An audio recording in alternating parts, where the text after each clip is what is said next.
So welcome to February 26 Managed Mentoring Online. Want to say thank you for coming. This is great. I say this, and some of you have heard me repeat this. This is a place for new beekeepers to come and for beekeepers in their first, second year, or maybe you've kept them for a while and you've struggled a little bit and you're hoping to get some guidance to make it a little bit easier for you. The whole theme of what we're trying to do is we've been doing this for quite a bit of time. There's a dozen plus master beekeepers and experienced beekeepers behind the program, and we've tried to design it so that you don't struggle. You get the information you need in the depth you need it, and we don't leave out the fine print. And hopefully, you'll find that the program works for you and you get all the answers from simply watching the videos or participating in our association and so on. But also, we're going to do roundtable for anybody here to ask whatever question you want, and there'll be no other content here other than new beekeeper and experienced beekeeper asking questions for things they need guidance for. Um, if you could, just any of you that are new, either to the program or don't have bees yet, just a quick chat for us, new and whether you have bees or not, so I can have a sense of anybody that's brand new. And specifically, if you don't have bees, did you buy your equipment and so on? And what I'll say while you're typing in some responses for us, just to get a sense of the audience for tonight. The way the program is designed is if you go back to January and you've had no inclination about what you're doing, you know you want bees and you want to get the guidance, you could start with the January lessons and watch them on your own time and get caught right up to February. And if you're here, good, because you're early. Most new beekeepers show up, as I said last month, in April, and they've got a lot of catching up to do. So you have time to get acclimated to the things you need to do in order to be prepped for your season. And I know that a bunch of you that I see here are coming through your first year and heading to year two, and you haven't, this is all new territory for you. Like, what am I supposed to do in the spring? How do I prevent swarms? What's going on in my hives right now? Should I be worried about feeding and all of that? That's where we are right now in the winter time frame. And by the way, I've been out checking my 20 plus hives and I'm in the same boat as you. Like, should I be feeding? Do I need to open them up? What's the weather going to be like next week and so on? So I'm right there with you. And no matter how many years you keep bees, you go through that same angst every winter of like, am I doing the right thing? Are my bees going to make it till tax day, April 15th? That's usually if you make it to April 15th, your money. You can go all the way through the year. But up until that point, you kind of have to mind your P's and Q's. So we'll start from that perspective, like where we should be right now. The first question that I want to ask, though, is does anybody need initial guidance on buying equipment, getting bees, and any of that? If so, just give a wave, unmute yourself, say, yeah, I could use a little help. And we'll just spend a few minutes getting you some pointers on that. Okay, see, newish, experienced beekeeper, new last month, pre-ordered nukes. Okay,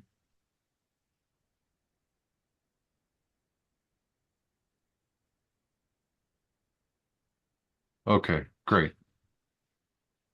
Um, Last month we talked about buying equipment. We talked about where you purchase bees. The short crib note of that is get the catalogs. Go to the websites of the big guys and get the catalogs. Catalogs your best buying experience. Use their websites as an adjunct. If you have a local store, go in and see what's available at the local store. The one major suggestion that we have for you is if you're going to buy your equipment, probably best to buy them from one of the bigger vendors, a Dadon, a Manlink, a Better Bee, Miller Bee, whatever, whichever one you choose. Buy their entire kit. Buy the box, buy the frames, buy the foundation, buy the bottom board, buy the roof, all of that stuff from one supplier. And the reason being is tolerances in beekeeping, something called bee space, is important. And you don't want to buy mix and match equipment, and you don't want to buy equipment from Amazon where you don't know the quality of it and the tolerances. The stuff that comes from the big vendors that I mentioned and several more that are in that category have high quality stuff because they sell to beekeepers and they are beekeepers.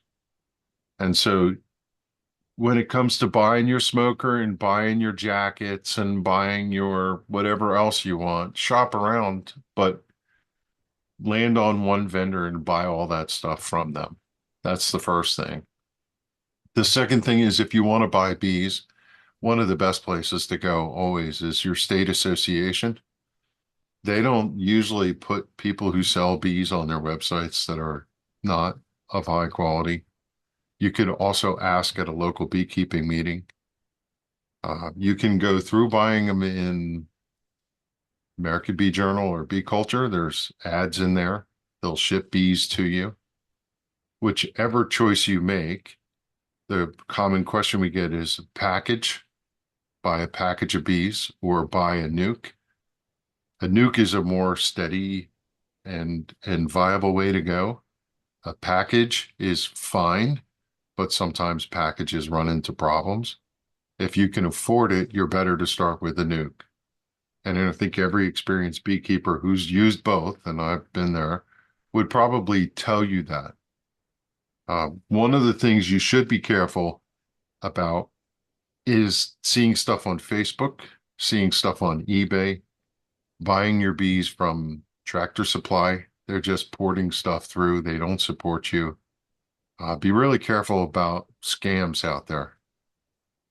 Better to buy, especially in your first experience, from somebody who's well versed at selling bees in your area. And you could ask, have you ever bought bees from this person? And the answer is yes, and they did fine with them. So try to go the high road and pick a reputable vendor. Stay away from Craigslist. That's a good idea. Yeah, be very careful because the people who are selling through eBay, through Facebook Marketplace, through whatever, you show up and their bees look terrible. And there's some good ones out there, don't get me wrong, but your mileage may vary when you're buying from the secondary marketplace. Um, Additionally, a lot of bee clubs will buy packages and somebody will come up with a trailer and they'll have a day where you go and pick up the packages and do that. That's another really viable option. So that being said, we went through a lot of this last month. I just wanted to hit that for the ones that are brand new. As we go through, if you have more questions, more pointing questions, please feel free to ask, and we'll be happy to answer them for you. But I wanted to move to this month's topics, which are first, welcome to anybody that's new. The way that the program works is you go to the website, you go to first year, you click on the month, you watch the videos for the first part of the month, and then in the middle of the month, we go over them when we have this meeting. You watch the other parts for the second half, and at the end of the month, we'll come and we'll cover that. And at any point, it doesn't have to be about the videos, but the videos are set up as a year in the life, right? They're always in advance of what you should be doing a few weeks down the road or a month down the road. So it's logical that that's what we would be talking about. But if you have a burning question that just has to get answered, feel free to ask.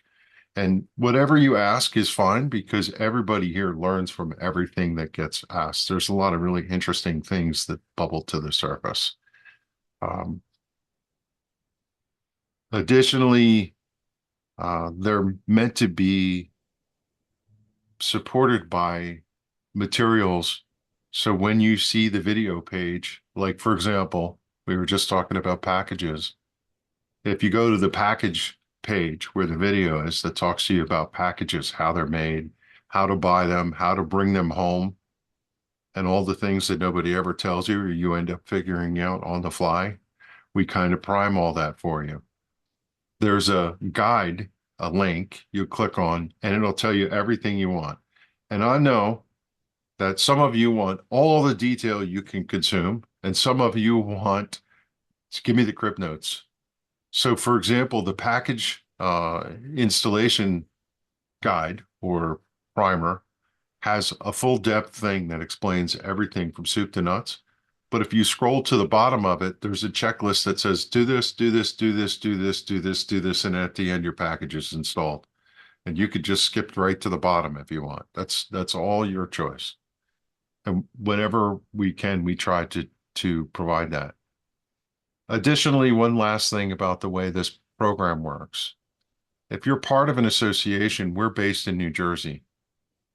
This is meant for New Jersey beekeepers, but we got so much interest from places all around the United States. And I know there's people from Omaha, and I could see North Carolina, and I see people signing up from South Carolina and out west, and even Arizona and things like that.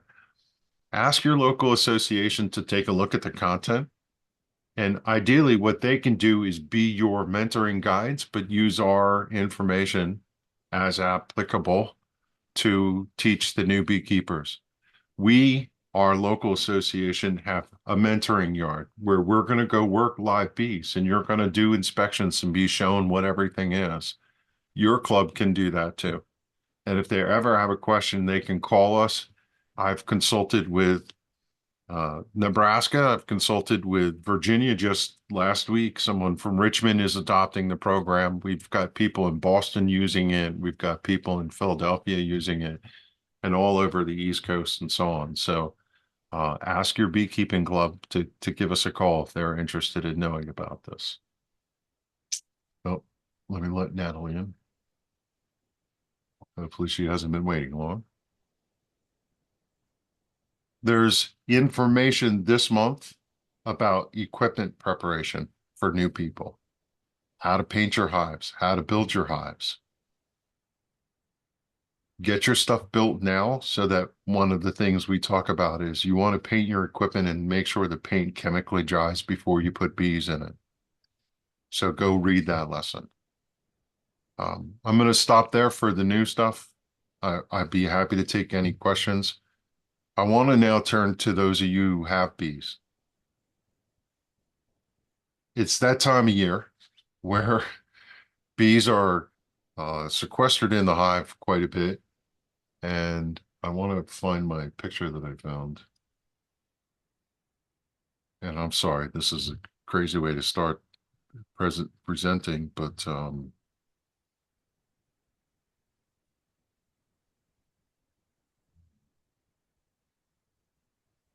just give me a wave. Can you see the screen? Got it. Okay. What is that? That is a cleansing flag, bee poop. This week, I don't know what happened. When it got to the warm, all the bees flew and there's poop all over everybody's hives and they're freaking out. They're trying to figure out what is all this stuff all over my hives. Bees have been holding it for a month. Think about how long they've been sequestered in there. They can fill almost 2/3 of their body weight with waste.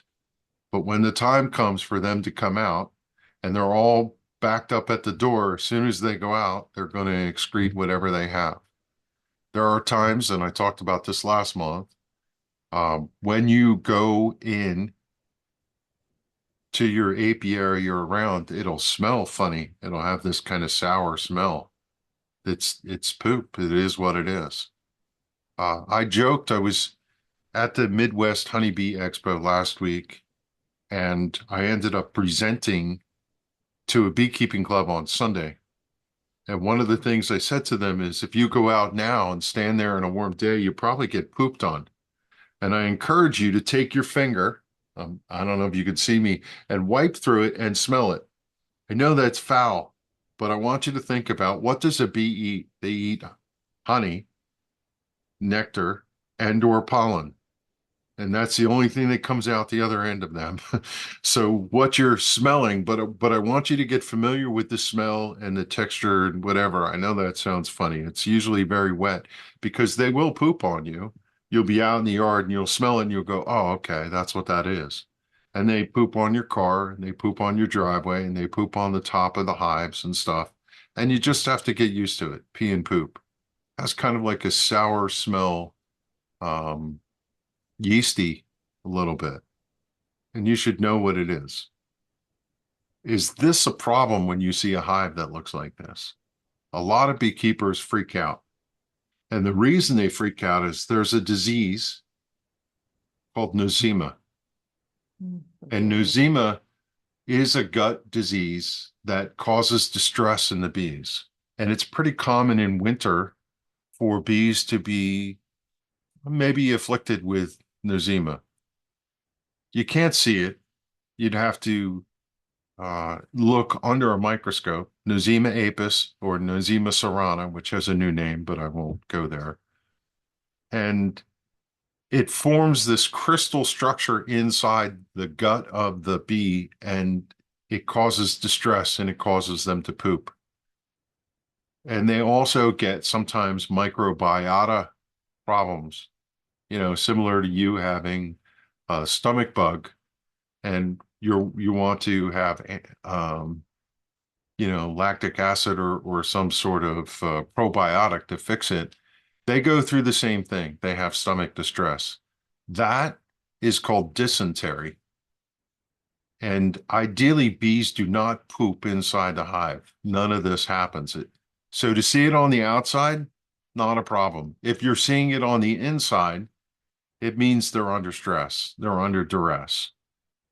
You shouldn't be opening your hives this time of year anyway, but when you do open them, if you see this all over the inside of your hives, there's three things that could potentially be there. One, they have nosema, which there isn't much you can do about. Two, they have some sort of dysentery or problem, some sort of gut thing that is causing them distress. Or the third thing that could be is you fed them sugar water late in the season and the liquid was there and turned by some sort of microbe, and that they ate and it made them sick. So, one thing, note to self, don't feed your bees super late into the season in the fall, because when that liquid in the hive turns, spoils, and they eat it, in time it could cause gut distress to them. So you want to finish feeding your bees around Halloween so that they can be done with that. So how many have seen anyone this on their hives this week? I have it on mine, some of them. Yeah, I see the waves. Okay. Um, I want to talk about winter feeding. So along with seeing this, one of the greatest questions we all have, and it becomes even more abundant when it's super cold. We had days of -6. We had days in the teens. Lately, it's been in the 30s here in New Jersey. I know some of you have different regional temperatures and so on, but on the whole, the East Coast and the Midwest have been colder than normal. And they will potentially eat more food, more so now. So one thing to think about is as bees move through the season, I think I'm still sharing, so I'll stop doing that. As bees move through the season, they typically eat pound and a half a week, which isn't a lot of honey for a full-size colony. That's what the data tells us. But when you have a larger cluster and they've been through a very cold winter and they get to the point where they start to brood up, meaning they start to build bees for the next season, they're going to start eating the food. And because it's been so cold, the amount of energy they've used in order to generate the heat this winter compared to last winter when it wasn't as cold is a little higher, so they may have consumed more of their resources. When you see days like we got this week, where it was 45 here in New Jersey, got to 50, you're going to see the bees flying. They're going to go out and fly. That might be able to bring in some pollen, but they're certainly not going to find nectar and food. And they're burning energy. The other thing that's going on is they are starting to build brood. And when they build brood, meaning babies, larvae, they have to feed them. So they're going to be consuming their stores down. Larger colonies that get started eat through their food pretty quickly. Is this a normal problem? No. If you make your bees set in fall with 60 to 80 pounds, like we educate you in this program to do, you should be okay. You'll make it all the way through to March and into April and tax day.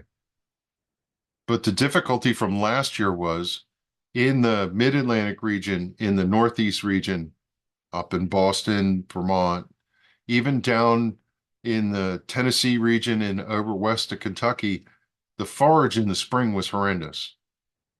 And so the bees never really packed on food in the spring. They didn't do well in the summer.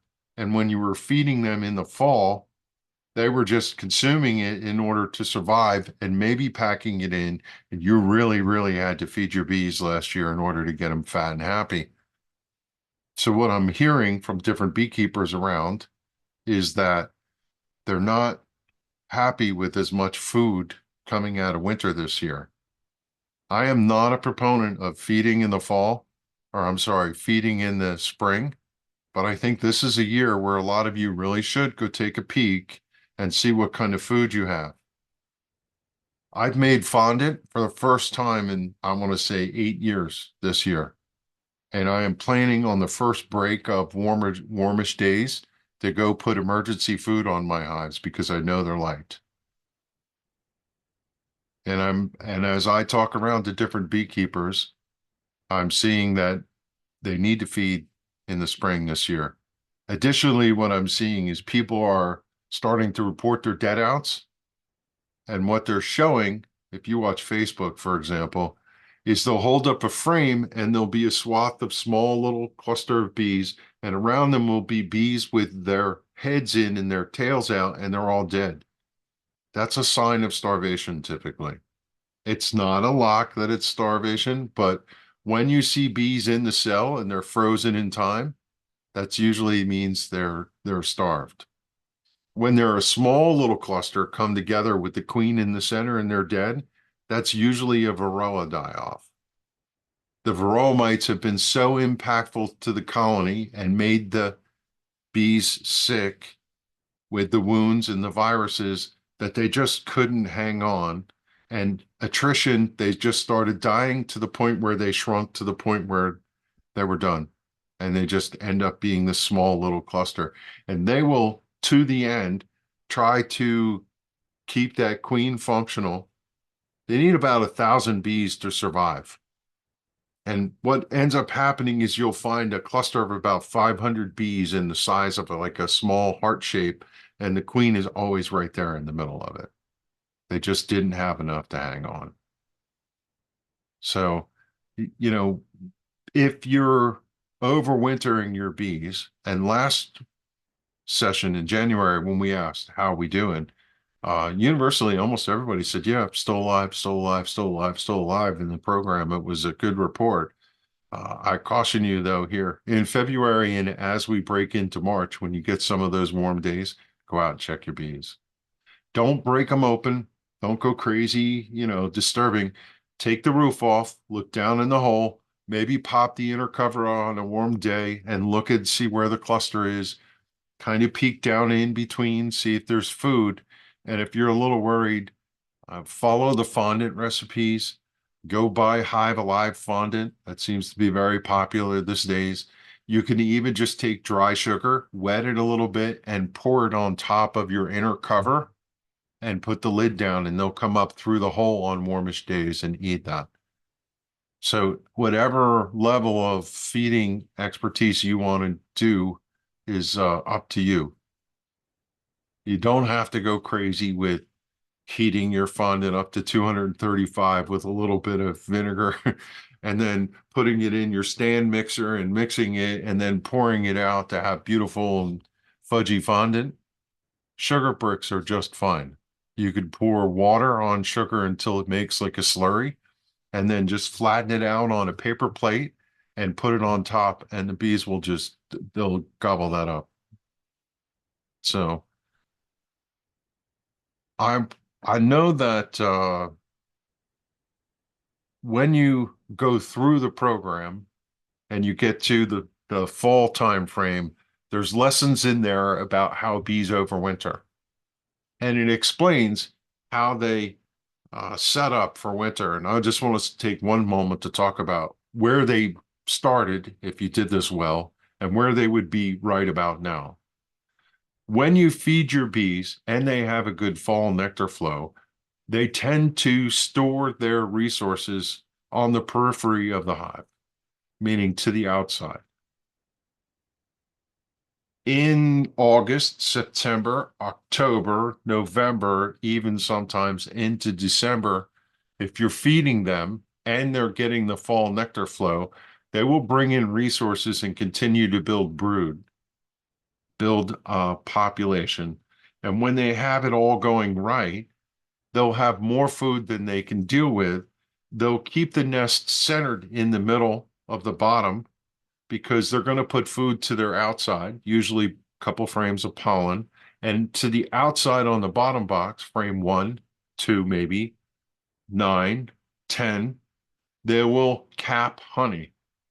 And early in the season, that's where they're going to stay, down in the bottom box.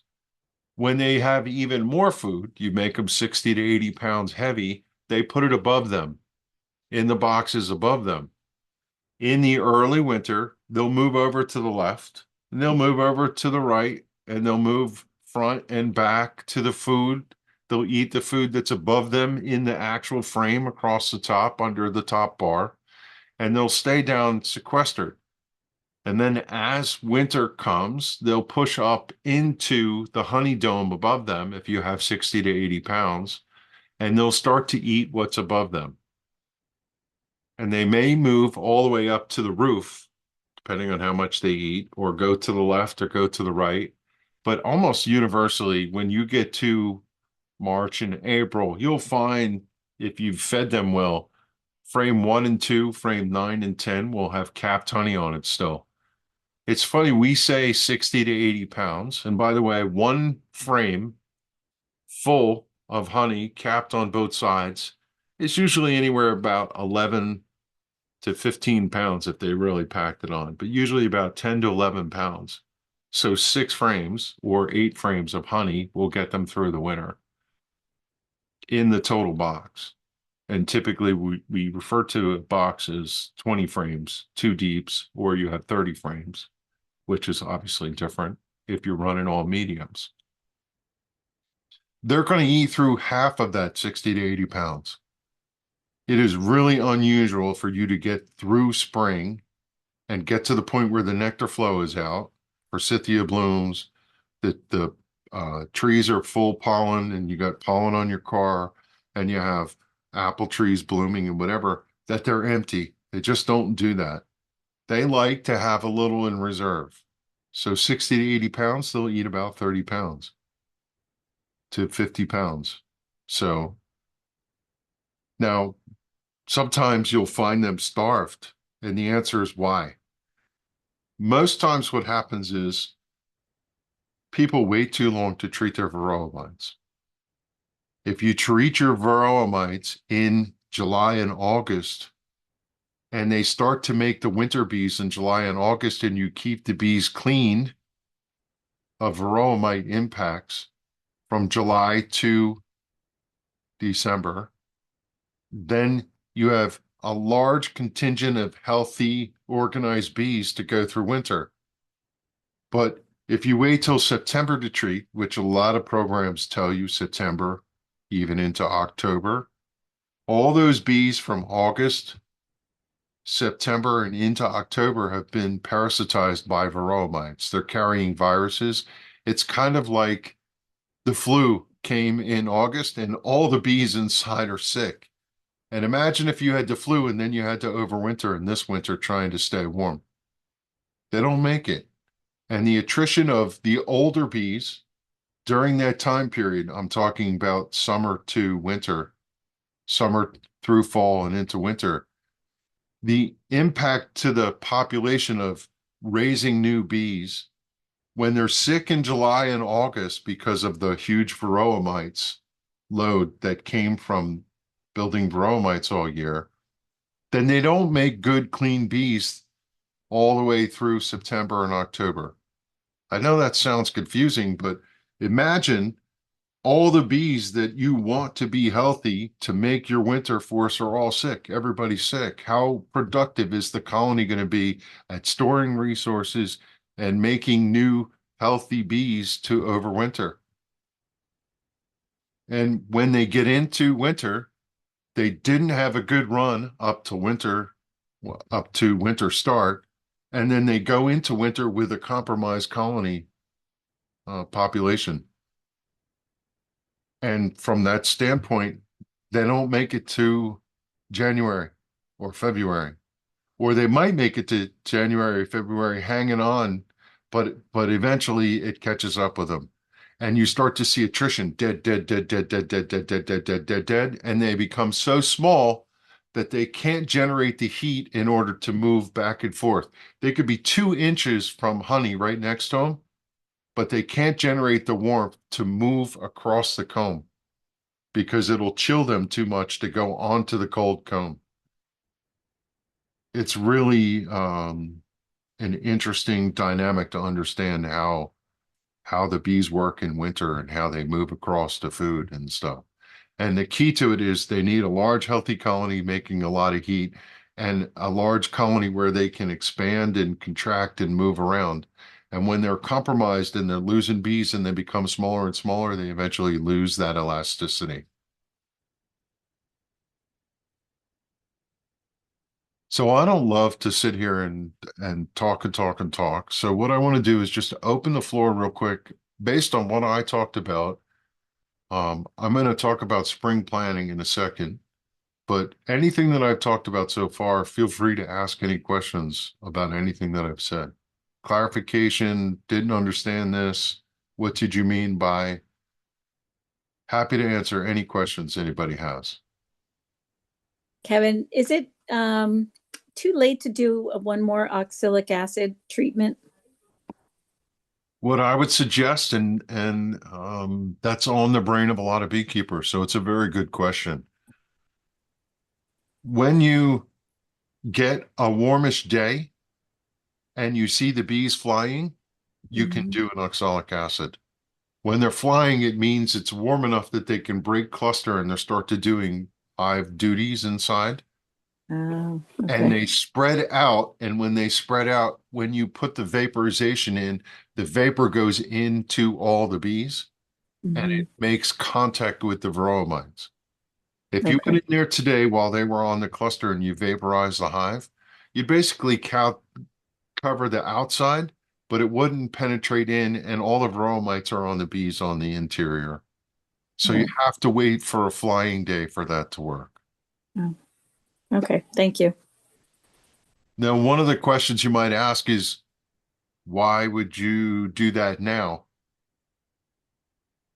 It's actually recommended you do your vaporizations in the fall because in the fall, you're killing the varroa mites that could potentially impact your bees all the way through. If you'd have done it back then, you'd have gained the benefit of wiping out the varroa mite population that could impact your colony all the way through till March. I did it in December, Right. And that's the early time. December. Yeah. Okay. So Okay. most beekeepers, I'll say this out loud for everybody to learn. Most beekeepers do an oxalic acid vaporization, which you melt oxalic acid in a device and it sprays like a smoke fog in, and it deposits oxalic acid crystals, which when mites come into contact, it kills them. You want to do that, most people at Thanksgiving timeframe or during the Christmas break is pretty popular. Somewhere when people have a week off for Christmas, they find a warmish day where the bees fly and they go and they put an oxalic acid in to kill.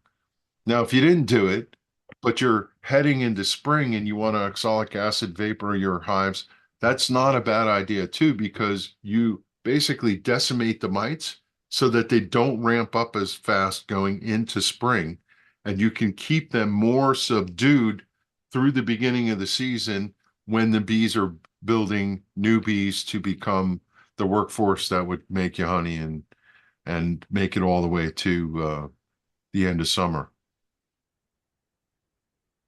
How long does it take for bees to recluster after warm, cold temp swings? Typically, it's kind of funny. It depends on the size of the colony, Fran. They can, surprisingly, when they get big enough, actually operate sometimes in the cold. But when you have these nights that are down in the 30s, down in the 20s, they're going to come back to the cluster by the afternoon. They might fly during the day, and as soon as sun goes down and it gets that crisp cold, they all come right back together and they'll stay together. I was in Wisconsin for the Bee Expo a week ago, and there was someone talking about their bees are operational all winter. That is just not possible. There's beekeepers doing looks right now. They are going in and looking at every single frame to see whether this is an experiment going on with Penn State area, whether the bees are building brood. When do the bees start to build new population? And do they lay all winter long? The initial answer is no, they don't.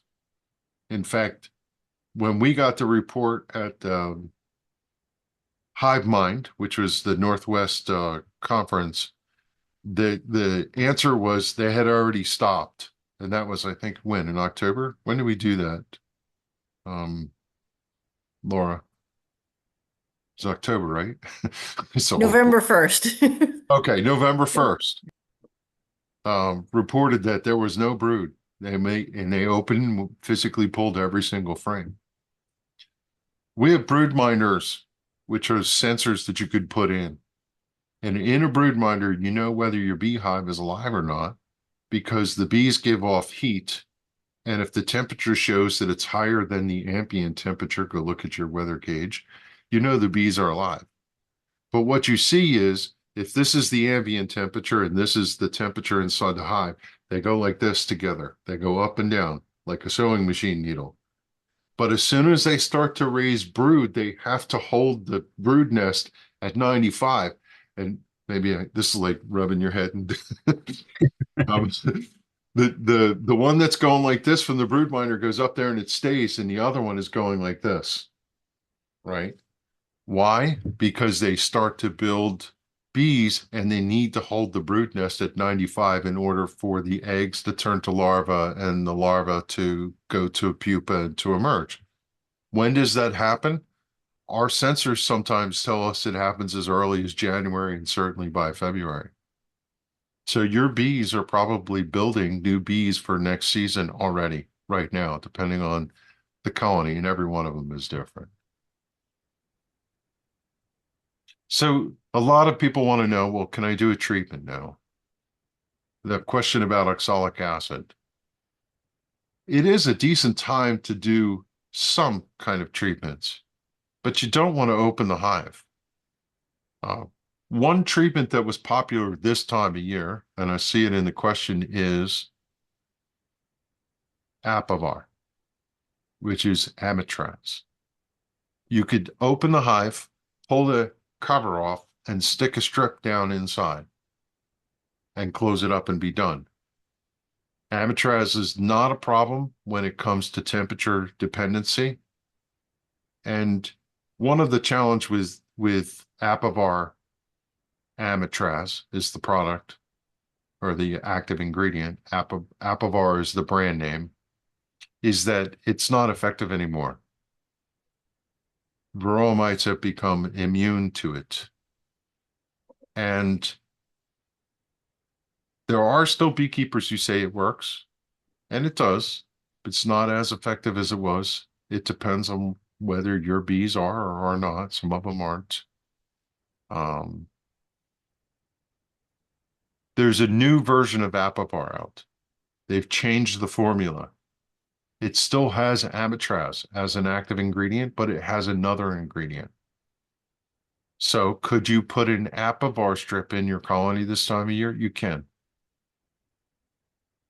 Don't have the bees open. Go in on one of those warmish days where they're flying and just stick it right down into the cluster. And ideally, it's a contact miticide. So when you hang it, make sure you follow the rules to hang it dead center between, hopefully you can see, between the frames. You don't want it touching one side or the other. Hang it right down through the middle. Now, when the weather breaks, there's all kinds of new products out there this year.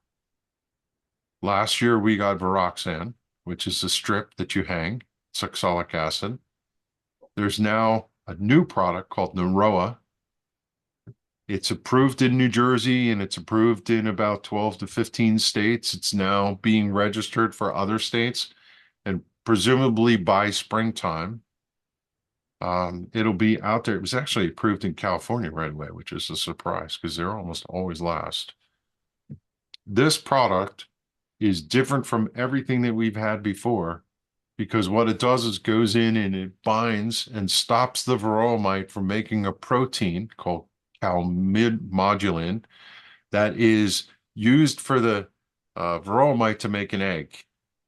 And so they can't reproduce. It doesn't kill varroa mites, but it stops them from being able to make future generations. And what they say is you go when your hive colony has low population of varroa mites and you put this in and it keeps it at bay. It doesn't let it grow. And it will do it for 4 to 4.5 months. It comes in a pouch. It's sugar water with 1% active product, which is called Vatiscana. Vatiscana is like a yeast derivative from what I've heard about it. It's brand new. Like, I don't think anybody in this forum has used it yet. I haven't. Just got registered in New Jersey like 3 weeks ago for use. It'll be a new tool in the toolbox come spring if you have bees. There's another product out there that just got registered called Apibioxal RTU. Most beekeepers somewhere in their travels have heard of Randy Oliver. Randy Oliver is a huge proponent of using different forms of oxalic acid. One of the experiments he was working on was mixing oxalic acid dihydrate into liquids and giving it to bees. Now there's a product that is sold by Better Bee called Apibioxal RTU, which comes in a container. And unlike the stuff that people were making in their kitchens with sugar water, this has no sugar in it, so it's shelf stable. And you do an oxalic acid dribble. Unlike the vaporization where you heat it and it forms a gas and it goes in and then dries and becomes crystals, you're physically pouring liquid on the bees. You put it in a syringe and you look down between the seams of your frames and you squirt 5 milliliters of this product on the physical bees in between each seam. And the oxalic acid dribbles down on the bees and gets in contact with them, and then the varroa mites comes into contact and it kills them. This sounds like a crazy thing, like I'm going to pour water on the bees. They've been doing it for years and years and years in Europe. And now it's coming to the United States as a method that we would probably consider more mainstream. It is imperative with all of these products that you follow the instructions. You have to follow the instructions. If you have honey supers on, some of them will not let you do it, and others are safe. Formic Pro is another very popular product.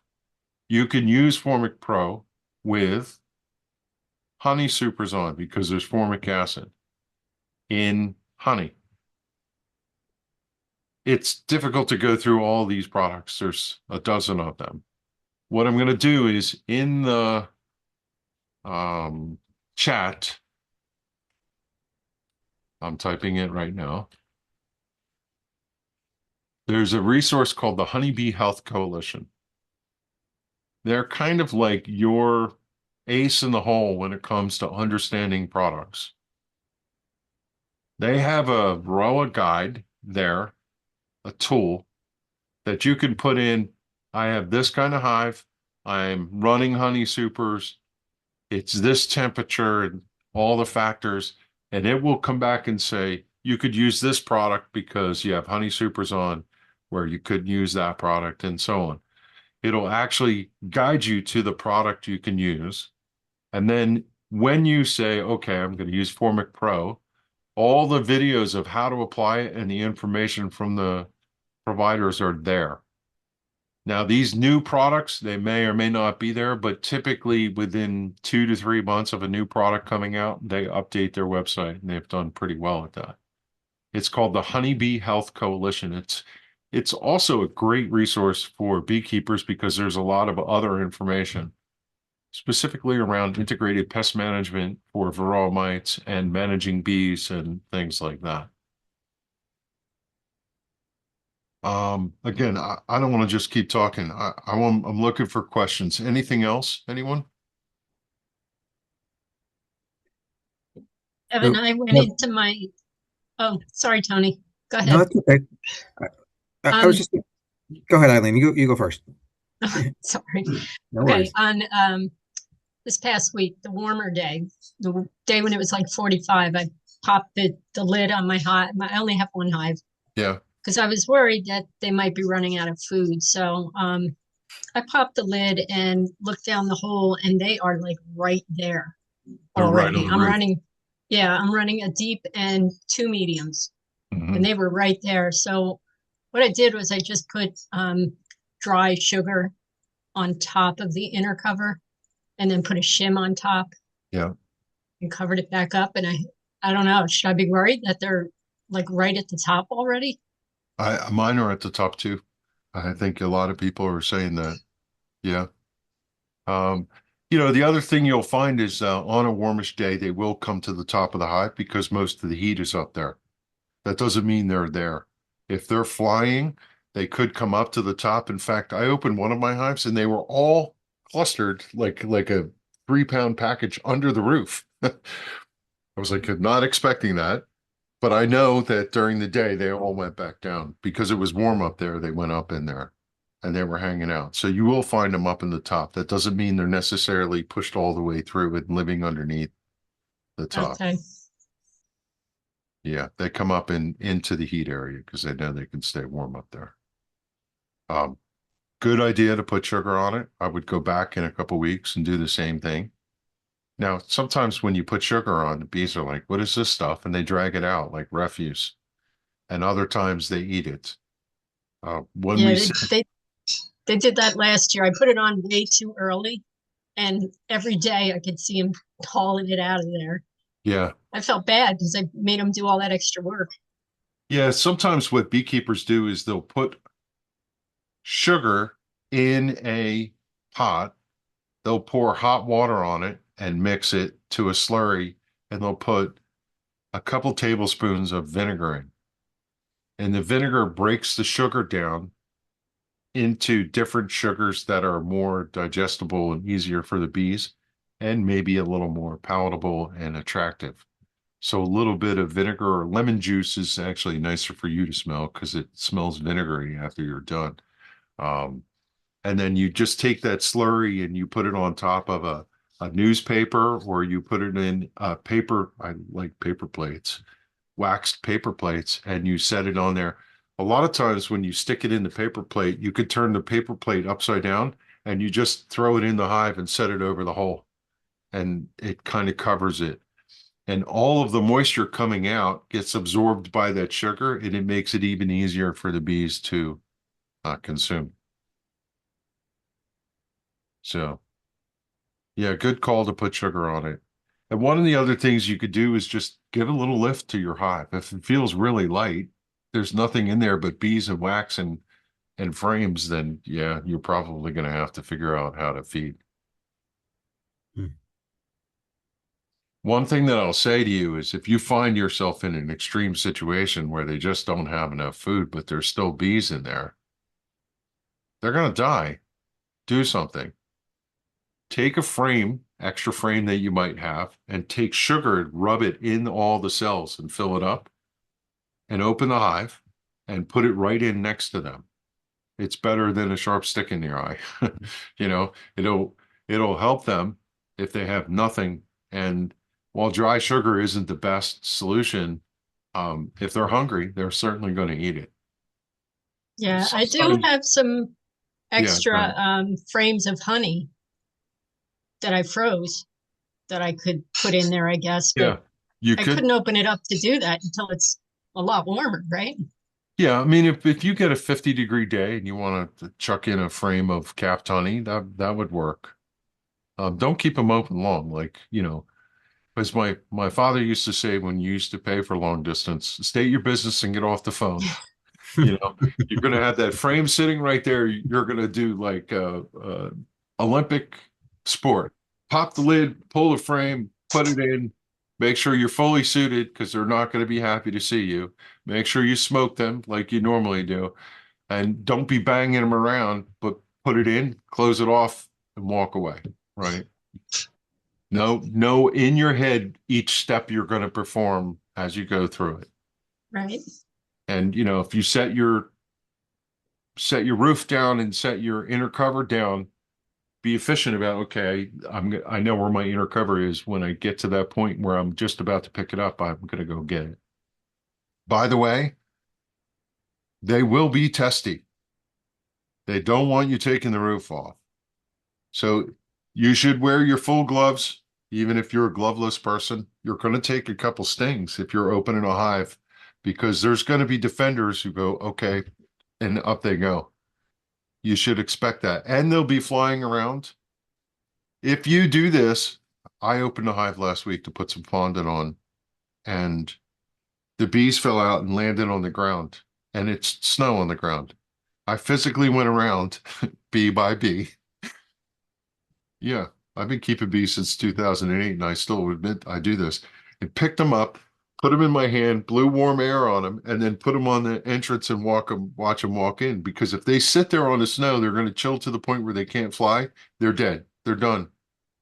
So I physically went, and some of them were already like done. They were frozen, but they're still alive. And when you blow on them, they warm up and they start to move, and then you set them on the entrance and they walk in.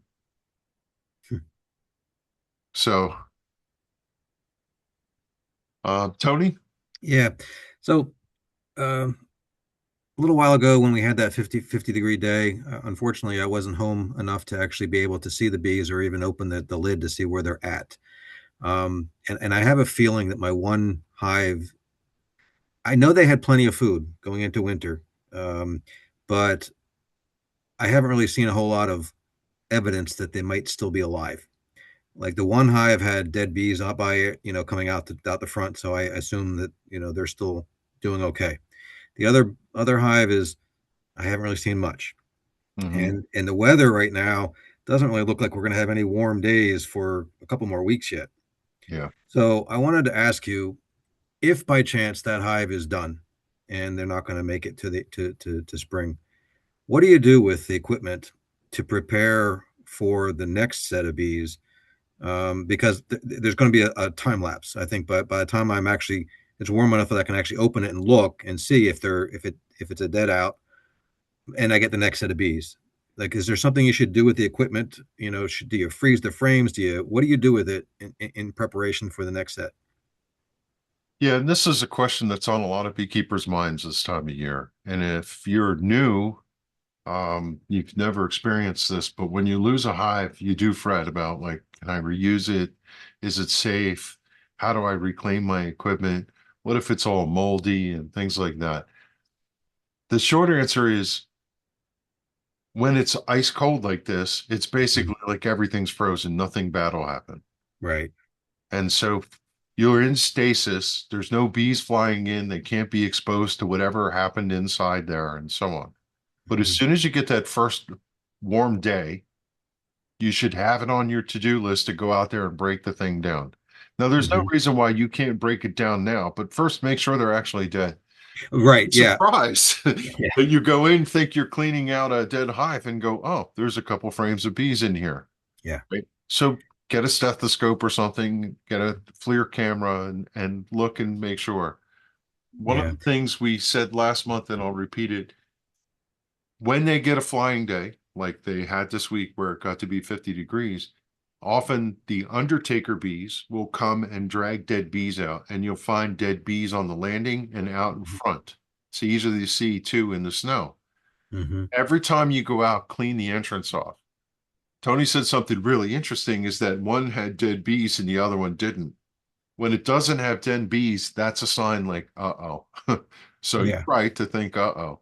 But it doesn't mean sometimes the cluster is just small enough that they can't do the job and Right. don't break. The other thing is you'll have 4 hives sitting next to each other, and one of them, even though it's 50 degrees, does nothing.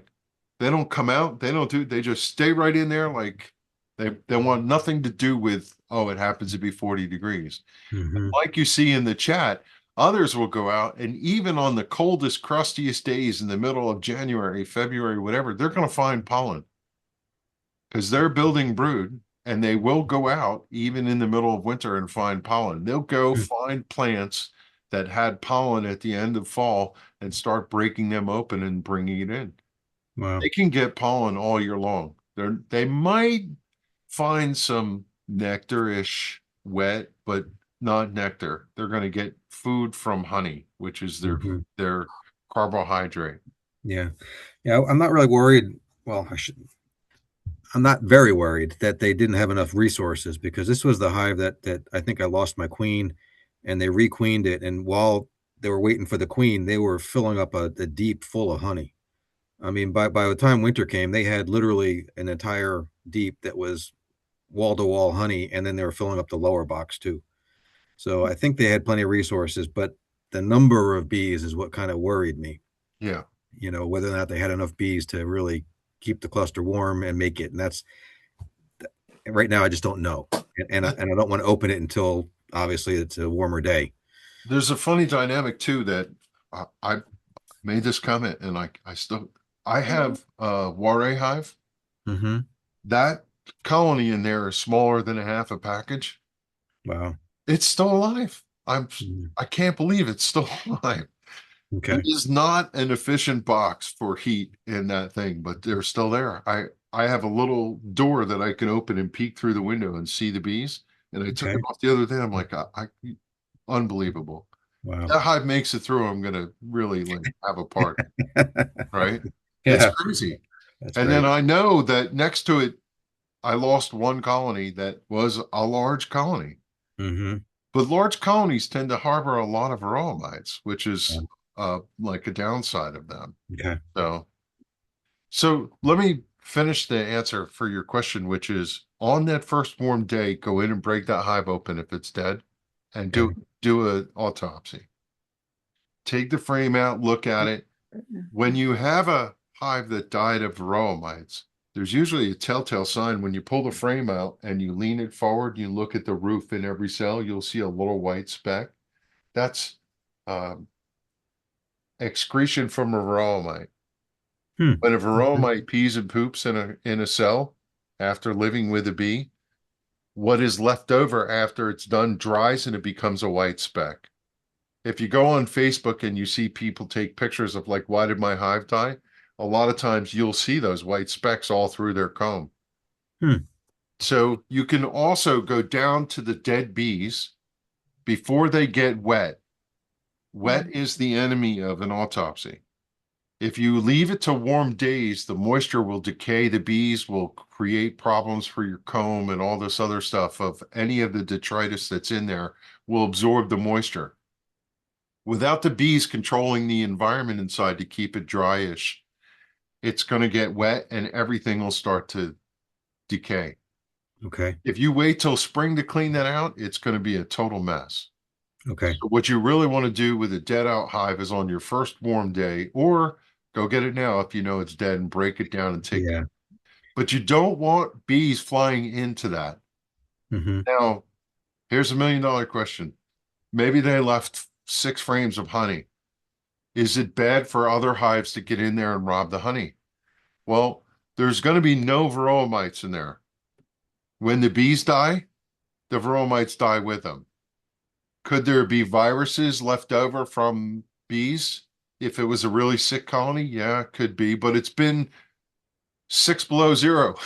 Hmm. So all of that stuff is likely nuked from the actual cold. It's like putting your stuff in a freezer. So Right. from that standpoint, actually, a dead hive in the cold of winter is usually very benign. It's not Hmm. a hazard for other bees to get in and scout around in there. Yep. Um, but as soon as it starts to get wet, then funky things start to happen and you Okay. want to get it cleaned out. Yeah.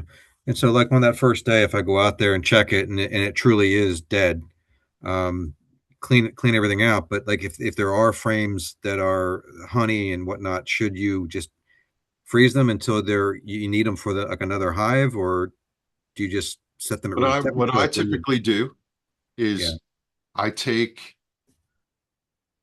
frames of capped honey Hmm. and I have a box that I set on concrete in the middle of my garage in the Okay. cold, and I just put them in there. And then I make sure I cover it off so no mice or anything can get into it.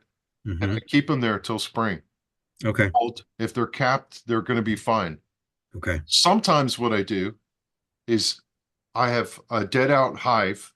I'll take all the frames out of it and I'll go around to any of the dead hives and I'll take all that honey out and I'll put it in that one hive and keep it in the apiary and make Hmm. sure it's closed off. Or if I want to feed the bees in spring, I actually open it and I know it's nothing but capped honey and all the bees from whatever go find it and they just go in and they take whatever they want. Hmm. Hmm. So there's a couple different options there. Okay. Okay. Um, if I have, and there are times when I have abundance of honey left over, I end up putting those into hives in the spring. Like I'll make a split and I'll give them 2 frames of honey that came from a dead out. Hmm. I never waste it. It's always decent Yeah. and Yeah. reusable. Yeah. Okay. Awesome. Thank you. There is one thing I'll say to everybody about when you pull the frame out in a dead out and it was a brood frame and it's spotted with uncapped brood, like a really terrible brood pattern, I would cut that frame out and get rid of it. I would not take a festering brood pattern that looks really bad and put it back in a new hive because chances are it died of a disease, virus laden situation. And all of the uncapped bees that are still underneath those cappings that are sporadic on the face have something going on with them in there. They didn't make it. And you don't want new, clean nurse bees starting your season to be uncapping them and chewing them up and getting rid of them and just and coming into contact with whatever happened. So when you clean out a dead out, if you find any frames of brood with vestiges of an uncapped brood in it, get rid of those frames. Now, if they're moldy, like a light color mold or whatever, they're fine. The bees will clean that up. If it's really heavy duty mold, maybe cut it out. And it's a great time to take frames that you don't like the way the comb looks. Maybe they built huge swath of drone brood comb and or they cut holes in it in funny places or built something sideways. Get rid of it. You know, and that's the time to cull all that stuff. As a follow-up question, do you get rid of the foundation but keep the wooden frame, or do you get rid of it all? I always keep the wooden frame. No problem with that. It's cathartic to cut it all out, scrape it, put a new foundation in, and yeah, if you build your frames, you could use them over and over and over again. No problem there. Want to see. Kevin, to go back to just real quick, if you think you have a dead out and you open up your hive and there are like a couple frames of live bees, what do you do? Do you try to integrate them with the other hive, or do you If feed they're them? if Like, what they're do you do? what we call a dink, a small hive, but they can make it to winter or to spring, keep them going. Just Maybe so put just food keep in them. right next to them. Mhm. There are times if you get further into the season where it's going to be warm, warm, warm, warm, warm, warm, warm, warm, and they're a small colony, but they're in a big box, you might put them in a 5 frame. It would be better for them to be in a smaller container. And there's research coming out of Europe now where people are building frames to put alongside the cluster. And the frames are, they don't put foundation and wax in it, they put foam in it. They cut foam in the shape of the, that was weird. They cut foam in the shape of the frame where the comb would be, and they put that in next to the colony next to each side of them. They removed the foundation and they just put frames alongside that have foam in it, and it basically sequesters them into a little chamber in a big hive instead of moving them out and putting them in a small box. And of course, what we said before is you could fill some honeycomb, empty honeycomb with sugar and put that in next to them. There's a whole bunch of folklore out there about soaking your frames in lye and all of that stuff, spraying it with bleach, burning it with a torch to burn all that. I I don't feel like, especially in winter, since they've been frozen hard, frozen. There are so many things that just are not going to survive that inhospitable environment that I think that's above and beyond. Now, if I lost a colony in the middle of summer and I had festering, I might do those other techniques, but after coming out of a super frozen winter like we've had right now, I would not hesitate to put them back in. Um, what was I saw something about package.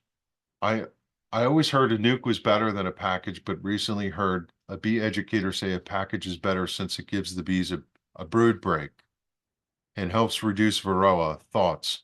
So Denise, the interesting thing about that is now beekeepers are considering a hive that has bees with no brood, meaning no bees in development, a blessing at times because it gives a brood break. And the brood break means that if there's no brood being raised, varroa mites can't go into the cell and reproduce. And when varroa mites can't reproduce, they eventually starve and go away. And so a tactic nowadays is to introduce on purpose a brood break, and putting a brand new package on nothing but foundation guarantees that the varroa mites don't have anything to feed on but the bees themselves. Hopefully they were treated in advance of you getting them.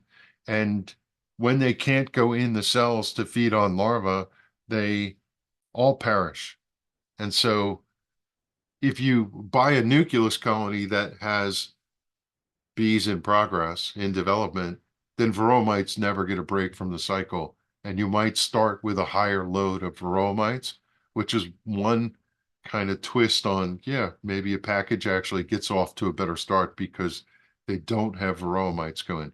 Now, if you ask researchers, a lot of times when they buy packages, they actually treat the package by dribbling on them because they find out that when they actually check them, even though they're supposed to be varroa mite free, they have lots of varroa mites in them. So packages do come with varroa mites. That's just the nature of the business. So I want to kind of go around and ask some questions and just get everybody's feel. So I see you in a specific order on the Brady Bunch wall here, and I'm just going to call you through, and I'll start with, and forgive me, if you don't want to talk, just say nothing to share. Patrick, anything for you? You can come off mute and Yeah, Kevin, I was at the meeting today. I mean, the beginners session today. It was very good, very helpful. And Laura gave me your link, and I'm glad I got to meet everybody. And I'm a gardener turned bee enthusiast, so this would be my first season, but I'm really looking forward to it. Very good. And I think I'm scheduled to come there to your course and do Oh, a great. on management. So you got Oh, it good. on that. I'm looking forward to it. Thanks, Kevin. Good. And what I'll say to you, Patrick, and everybody Yeah. else here is good on you for taking a beginner course. Of course, that's a requirement in New Jersey, but um, it's one thing to talk about all this stuff, and it's another thing in April when you're standing over your hive and you're looking down at bees and you're going, what have I gotten myself into? And we'll be happy to be here in April for you to come back and go, this is what I saw, and I'm not sure what to do about it. Where your beginner course is long since over and you could only turn to Facebook and the internet to get your answers. Come here and we'll be happy to help you. All right. So Thanks, thanks and Kevin. welcome. Thank you. Teresa? Hello. Hi there. Not sure that my question at this time is appropriate. Um, I'm just always confused about what treatments you can use while you have honey supers on, and then can you harvest the honey, you know, when can you harvest the honey after a treatment? Or can you? The answer to that is it depends. Most of the acids are okay. Oxalic acid and formic acid you can use.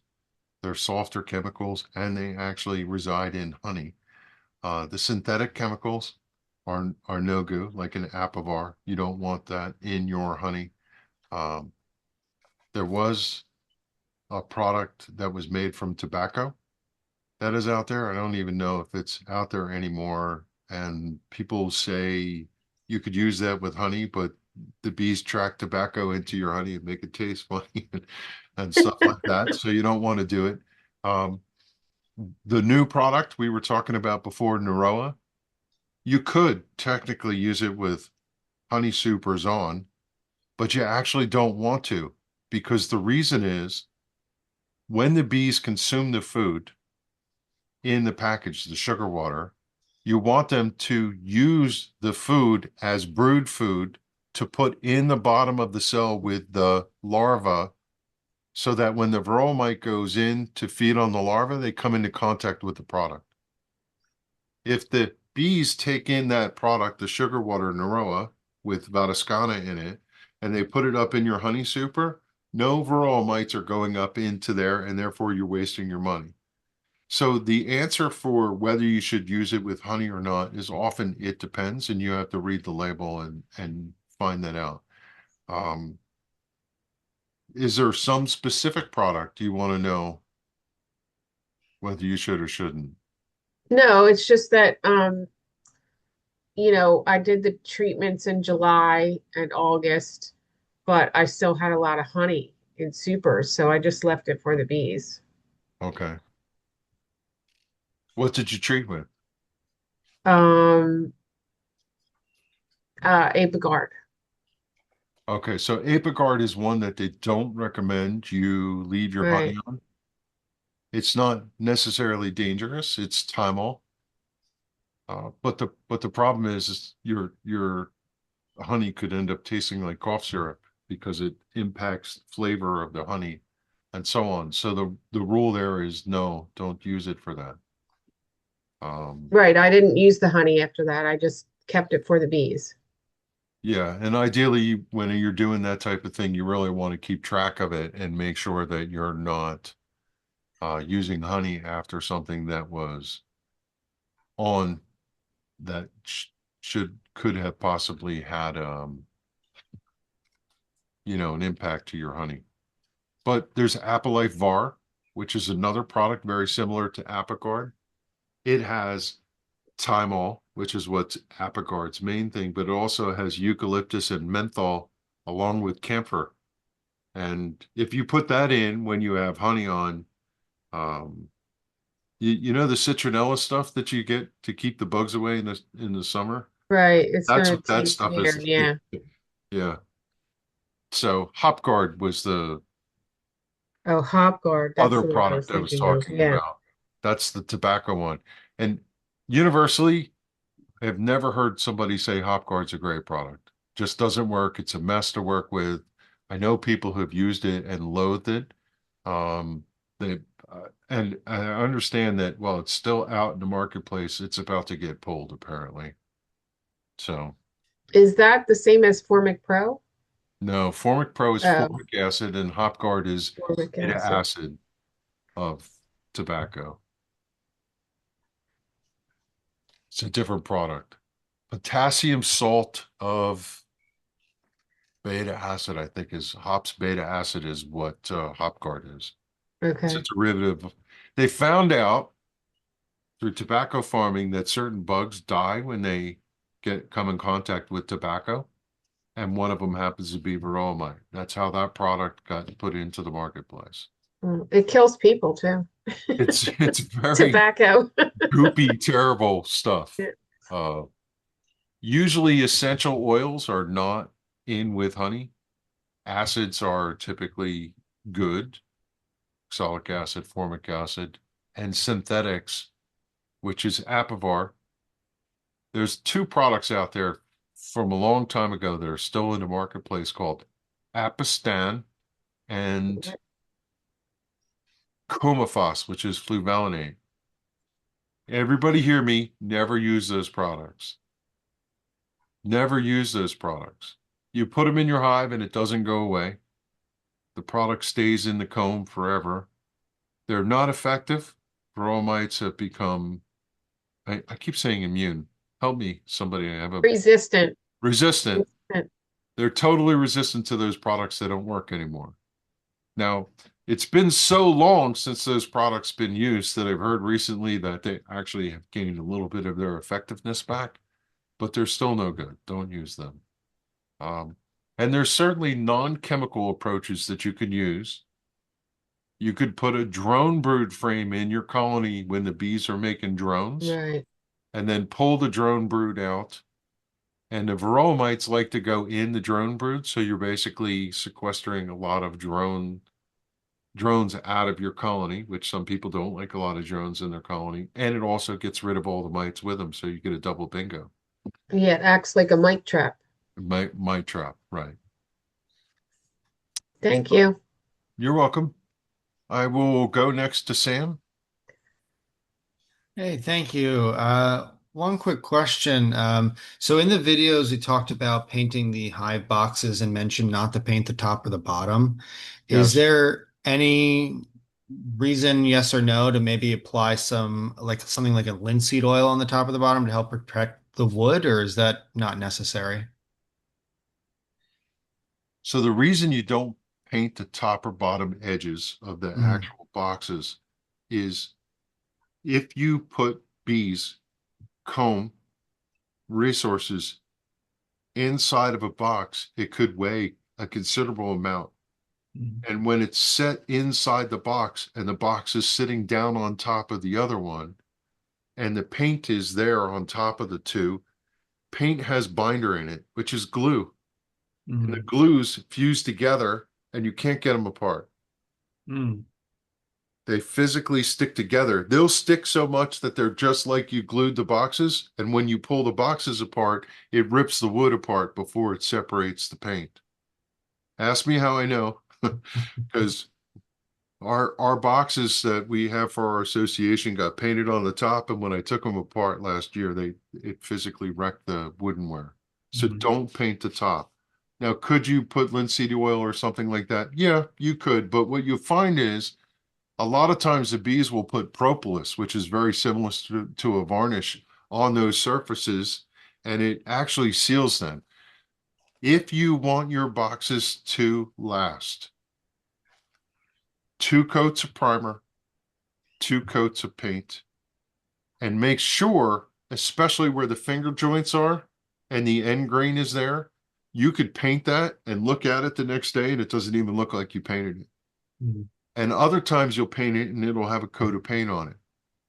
When you're painting your end grains where the finger joints are, just keep painting them until they're actually covered with primer. And when the primer coats them fully to the point where the primer is as white as the flat part of the panel, then do your top coat. If you take care of the finger joints, you will see longevity in your boxes by a decade plus. That's super important because that's always where they rot. They weep water into those areas and hold it, and they always rot in the corners. Mm. The other thing that I will say to you is if you saw in the video, there was a tip about on the top of the box where they cut the top of the box to the side, there's a sharp corner here. Mhm. If you take a piece of sandpaper and just knock that corner off and paint your box and go up around that corner, it seals the corner and the water doesn't get into the gap. I know it seems strange, but when you put paint on it, it covers that. And the paint adheres around that corner and then it doesn't get into the seam. So look for that one tip on the slide that really makes a huge difference. Would it be beneficial to add a more aggressive chamfer, or is it unnecessary? If you do, what you end up doing is making a place for water to sit. Okay. That little corner taken off takes apart that sharp point where what happens is water gets, you scrape that corner edge, and then there's an open hole in the corner where the paint is. In other words, it can get in behind the paint, where if it were rounded over and covered, and if you put a big chamfer, then the water sits there. It has all the time it wants to get in behind the paint. You don't want the water to get in the gap and in behind. That's Okay. really the key. And when you round that off, you have a heavier coating on that corner and it doesn't generally get in. Thank you. Yeah, you're welcome. Make sure you paint the bottoms of your bottom boards, and bottom boards take the most abuse, people, because of the fact that all the debris falls and lays on the bottom board and moisture comes up from the ground and they're carrying the most stress of the weight. So do a very good job painting your bottom boards and make sure you get them coated. I know you're not supposed to paint the inside of a bottom board, but I actually find that it makes them easier to clean, quite frankly. And I like solid bottom boards just because I do. Anything else? Okay, we'll go to Aaron. Thanks. Good question, Sam. I love Hi. paint questions if you know anything about me. Go ahead, Aaron. So I have been working with bees for a few years and I've never overwintered successfully. And I'm working with Gordon, who's on, that's kind of experienced in my area. I just put sugar bricks on. Our weather here in Indiana has gotten up to the 50s and 60s this week, but I didn't know exactly where to put them. So on top of the two deeps, I put Okay. an empty medium and put the sugar bricks in there, and then the inner cover, and then the quilt box. How big Is are that- your sugar bricks? They're real thick. Yeah, they're kind of thick. Yeah. I'm going to say I don't love what you did. I'm nervous that it's going to get cold in there because of all the empty. Yeah. And did you put the inner cover under them, or you have it? Bees are on the frame, sugar bricks, box, inner cover. Mm-hmm. Okay. So One of the what's your things we talk about suggestion? in lessons, when the temperature comes up through, it hits the bottom of the roof. Hold on one sec. I have hearing aids, and a text message from my phone is playing this thing while I'm trying to talk to you. It's like can't walk and chew gum. You basically created a vacuum of space where the heat coming off the colony is going to sit up in Yeah. that chamber. Yeah. And the benefit of them having food, in contrast to wasting the heat up in that space where they're not going to be, I think Mhm. is not a good trade-off. I would suggest that one thing you could do is fill that chamber with something like an insulative material, but you're probably better off. Hold on, sorry.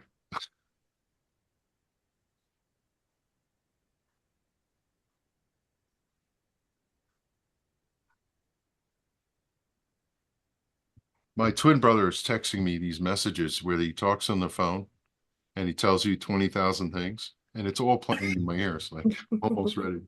Anyway, I would tell you to go a different route. Okay. If you want to do what you did, do it differently. Put the inner cover over the colony where it's supposed to be. Put the sugar bricks on the inner cover. Okay. Put the medium over top of the inner cover. Okay. And then take something like a quilt blanket and put it over the sugar bricks. Don't worry about the bees. They'll be fine in there. And then put your roof over that. You could even put another inner cover over it. They'll come Okay. through the hole and into the bricks. And the heat will come through the hole, but you're not going to lose all the heat. And if they will come into that space and explore it. And as soon as they know there's food upstairs, they're going to come get it. And do I keep the quilt box on still? The medium you're talking about, yes? So I've got a medium, and then on top of that, I've got a quilt box, which is like, it's got wood chips in it and it's got ventilation. Yeah, you could keep that on top. That's fine. Okay. Yep. But I would close that space down. Now, Okay. I'm gonna say this out loud for everybody. We like to tell beekeepers, one, compact the space as much as possible so that the bees fill the chamber. And any residual heat, they're not heating the inside, but they are giving off residual heat, is more available to them. A lot of beekeepers love to say, well, I'm going to give them a honey super over top of the bees to get through winter. All the heat goes up into the honey super, but the bees are down in the cluster and they're not taking advantage of that heat going up. When the roof is right over top of them, the heat coming off collects in the top of the honey dome right above them, and it warms the honeysuckles, because that's what happens in winter, to the point where they can eat it. But if all the honey's going up in that extra super up in the top, and they're still down below in the bottom of the box, they're taking no advantage of that. So you want to try and keep them trapped in the heat as much as possible. And one of the major recommendations we make, you don't have to insulate your hives. It's great if you insulate your hives. It's even better if you buy insulated hives like polystyrene. But what's better is just 2 inches of foam insulation over top. That really helps the heat from dissipating out through the roof. 70+% of the heat that comes off the hive inside goes out through the roof. And whatever you could do to slow that down helps keep the heat, and it's less work they have to do in winter. And so I would reverse that. I would put the bricks on top of your inner cover, fill the empty space with a blanket or something. You can keep your quilt box on top, and they should find that and come up and get it. I had the same situation. There was a beekeeper in New Jersey that used to sell these massive, they were more like block than a brick. They were bigger than an actual brick. And we had the same problem. Like, how do you put that on your hive? And the answer was you put it on top of the inner cover and you had to put an extra box. So I've done what you're talking about. And the bees used to eat them just perfectly fine. So any other questions? Thank you. Yeah, you're welcome. One thing I'll say to you, Erin, is in the lesson plans through the middle of summer, there's a thing called Bees of Summer, or I'll find the answer for you. That's the most important lesson of all of the management mentoring lessons. It has to do with the perfect storm of when varroa mites grow, when drones leave and the mites come off the drones, and making sure that at that time period you address your varroa mites. And that leads you to the 8 rotations of bees that take you to November 1st and having clean winter bees. I'll make sure I put a link of that. And if anybody wants to learn the magic formula for getting your bees through winter, it's having clean bees through late summer and fall, and it starts on that lesson. I am to Sheila. Anything? Hi, I'm in Manchester, New Jersey, and of course we've had the cold and the freezing weather. I haven't seen my bees out much, but this will be my 10th summer coming up, and every year is different. Yes. Every year is a learning experience, and it's just always learning. And I'm grateful for programs that I can find this looks like it'll be helpful, even though I've been at it many years. Okay, great. Glad to have you. Thank Glad you. to have your experience. Hope you are able to pass along things that, when you hear something here and you want to say, I've been through that and this is what I did, we all learn from each other. So feel free. Thank you. That lesson is called The Calendar of Summer. And I will put that in the, oh, hold on. Is that one of the manage mentoring lessons, Kevin? It or is some- number okay. 31. Number Lesson 31. Thank you. I think that's the right one. I'll peek at it and make sure before I get past that I don't mess that up. But let's see. I'm gonna go to I think Denise, did we talk to you?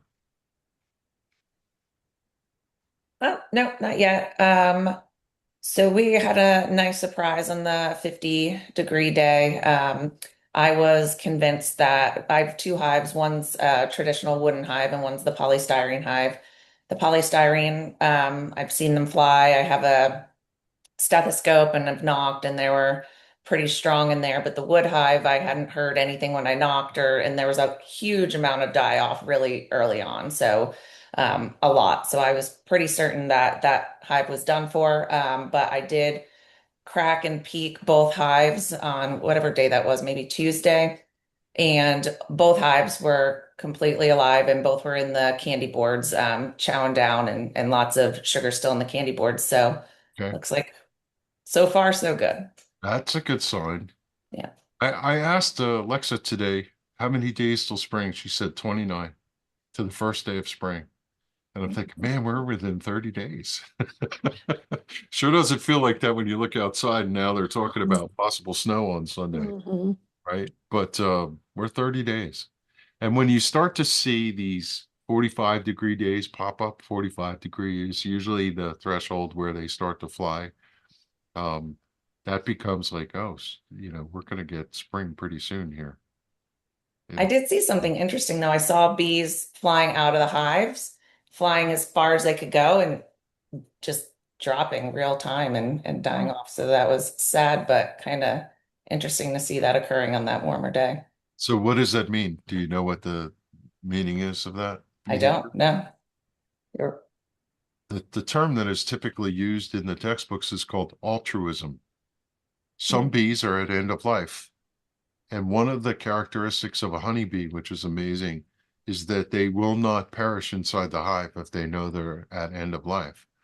So they will go out on their last flight, fly as far as they can, and then they'll drop and they're done. And they won't perish because they know if they die in the hive, they could leave disease and decay and so on, and create work for the sisters to have to drag their body out. So they fly out for their last flight. Interesting. To witness that is kind of interesting. It was. And then when I saw how far it went, I looked around in the snow and saw, other instances of the same thing. So yeah, that's their last flight. Anything else? Nope. Okay, Tony, come back to you. Yeah, I don't think I have anything additional right now, Kevin. Okay, I'll just give Eileen another shot.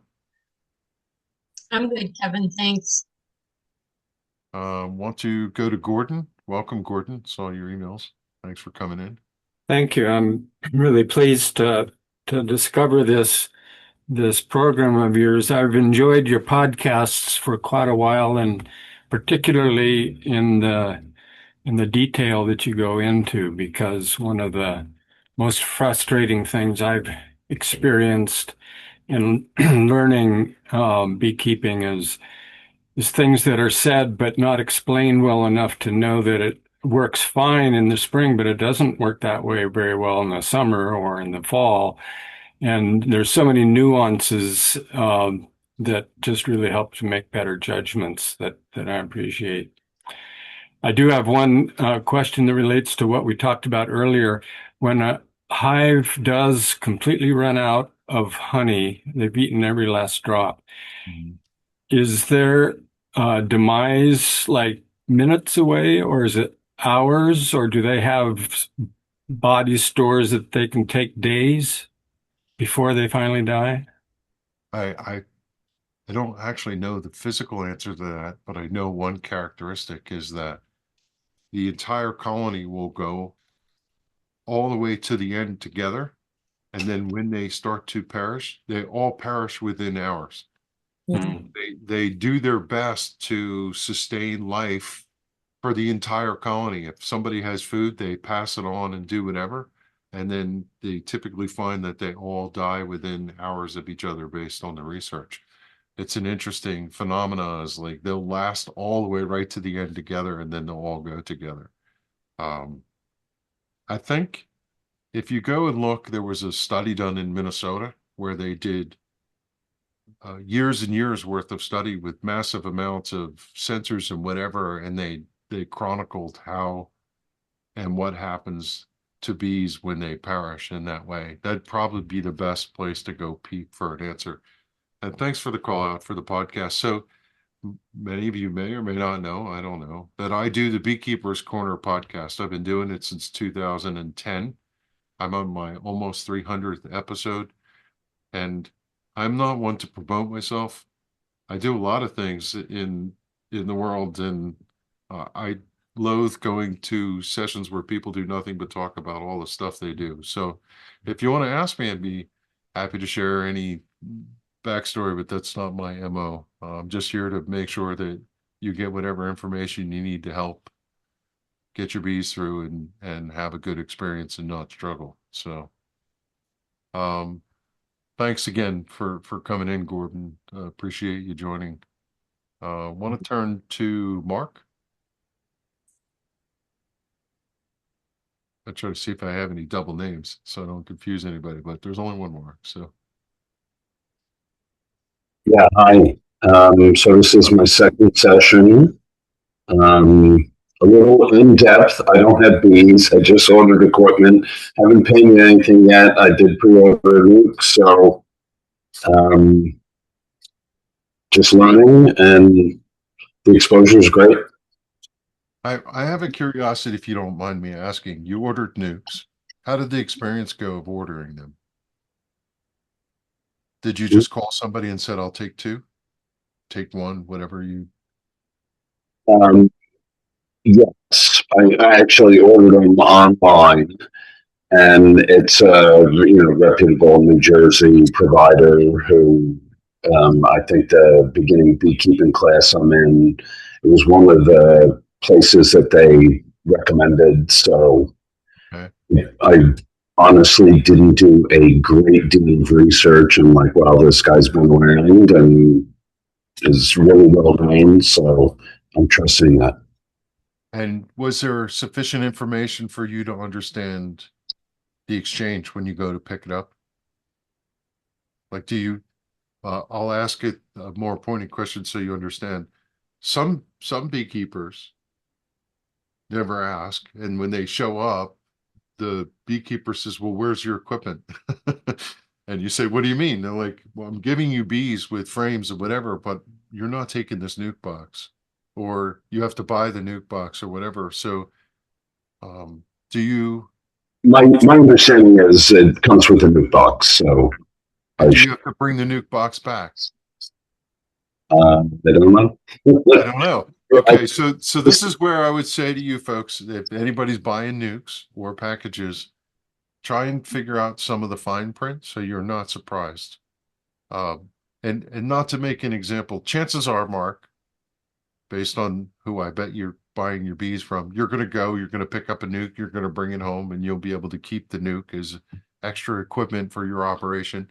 And when you bring your nuke home, you'll set your box up in the spot where you're going to have it. You could put your nuke on top of the box and leave it there for a day and let the bees fly, but stay in the nuke because they're already oriented to that. And then a day or two after, switch them into your equipment, take the nuke away, and then put the extra frames in with them and feed them and get them started.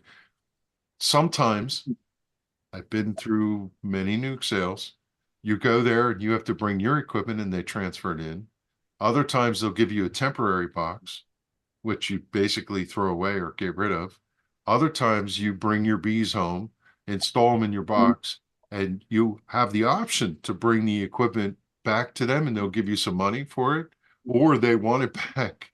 So, and you also want to know whether the bees were treated and so on. So there's a lesson inside the program that explains some of the details. Now, when you go pick up your bees, you should consider the fact that there'll be bees flying all over the place. Don't forget to bring a bee suit. Maybe you want to bring a garment bag, if you know what that is, to put your hive in, so that when you put it in your car, there aren't bees flying around inside with you, because there will be. Guarantee that when you're at a true beekeeper, there's always bees on the exterior of the box as you're loading it in, and they'll be flying around with you, and they'll be up on your windshield and so on.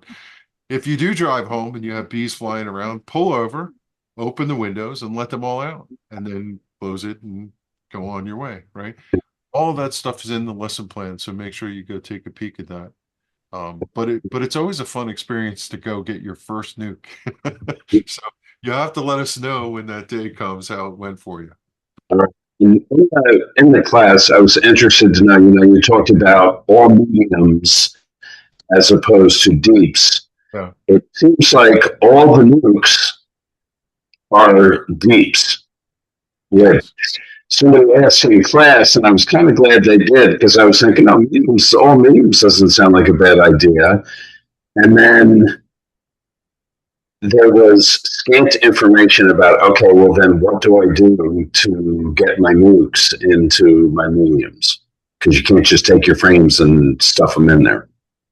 No, that's not going to work.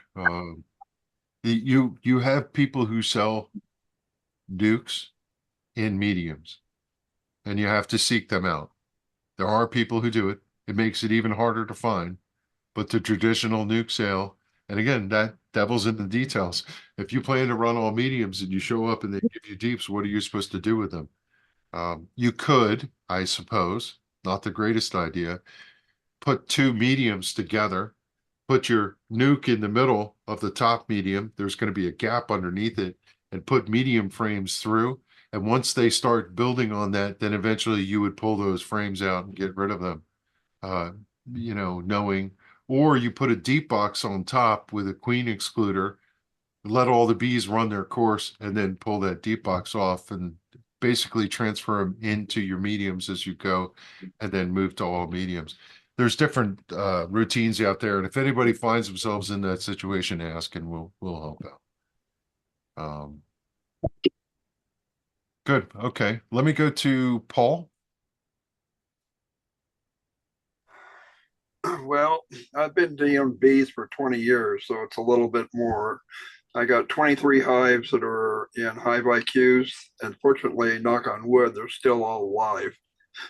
But what I use is a feeder shim on top of my double deeps, and then I just put fondant on them just yesterday when it was 45 degrees, and then I have a medium on top of that that has about R32 insulation on it. Okay. So fortunately, they're still all alive. Very good. How do you like your Hive IQs? Which, by the way, for anybody who doesn't understand that, they're a polystyrene box.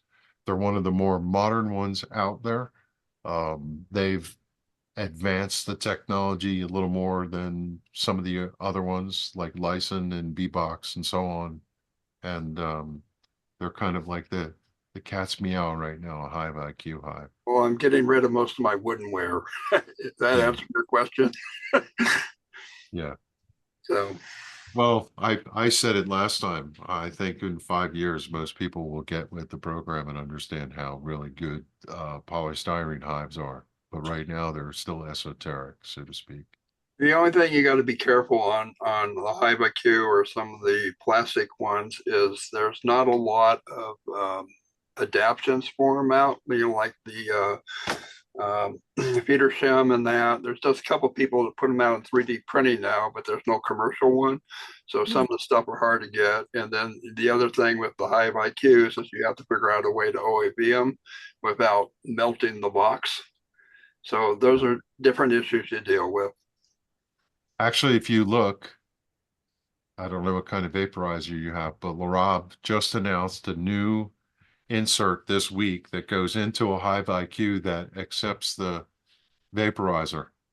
You go I, look at their website, they just made the announcement like 2 days ago. That's cool because I was looking at it when he was talking about building it, but he hadn't had it on the site yet. So I'll look at it as soon as we Yeah. get off here. He just announced it on Facebook and said that it's, Okay, thank you. yeah. Okay. Anne? Hi. So I have a litany of questions, but I think I'll wait for another time when it gets closer to spring also. So if I were to put Apivar, I bought the new strips that just came in, and Hive Alive, can I put them in on the same time when it gets warmer? Because now I'm worried because about having enough resources, enough food, and I didn't put the acid on this year, so I'm getting anxiety. Oh, don't fret. There's no fretting in beekeeping. Hive Alive is food, right? You bought the food. Okay. Right. Yeah, you could feed the bees at any time and put that on there. That shouldn't be a difficulty. Apivar is a good thing to start the season with, but when you put your honey supers on, obviously you're going to want to pull that. Right. So get it on there as early as you can open the hives. Typically, an Apivar treatment is 56 days. Okay. Get the full effect. You'll probably wander into putting your honey supers on, so you may end up pulling them. It's 42 to 56 days. Okay. In the label. So think, when do you want to put your honey supers on and try and count 42 days and crack your hives open and stuff them in there. Okay, so when it gets like my first warm day, can I start put the Apivar strips now and put the Hive Alive? Yeah. Like when it starts to get, but who knows when that's going to happen? Yeah, Hive Alive, you could probably wait a little longer, but the strips you want to get in first, so you get the most effectiveness out of them. As soon as it gets a little warm, open them up.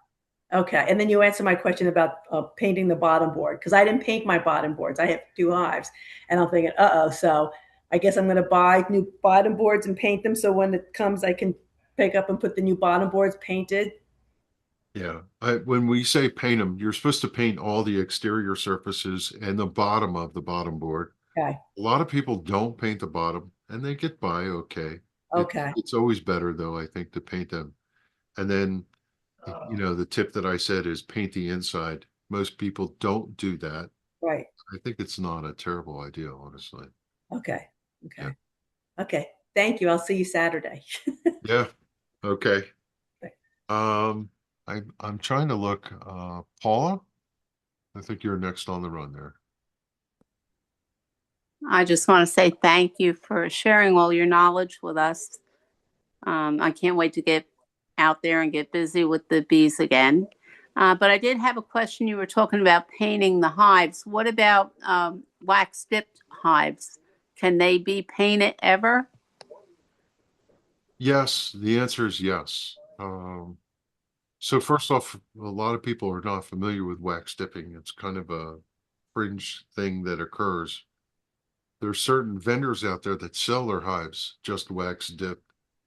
Typically, they have to heat the wax to a very high temperature and submerge the brand new boxes, which are very porous, in that for a certain amount of time in order to impregnate the wax into the wood and also have a good adhesion. A lot of that has to do with the type of wax they use. And most of them, to save money, don't use pure beeswax. They use a mix of different waxes. Some of them go in the completely wrong direction to be cheap. So the first thing is, how long does a waxed box hold its fidelity for the weather? Depends on how it was actually treated in the first place. And the reason I brought that up is, as you look at your box, you'll feel that it has a waxy finish to it. And in the heat, it maintains that for a couple of years. Usually it lasts for a couple of years and you don't need to paint it. As soon as you feel that surface and it's dry, you can paint it. It'll still have wax impregnated, but all the wax at the surface has expended itself, and you should paint it because, quite frankly, they don't hold up.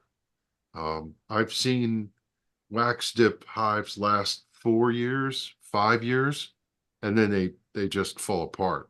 Honestly, they're almost like not painted at all, and they dry out.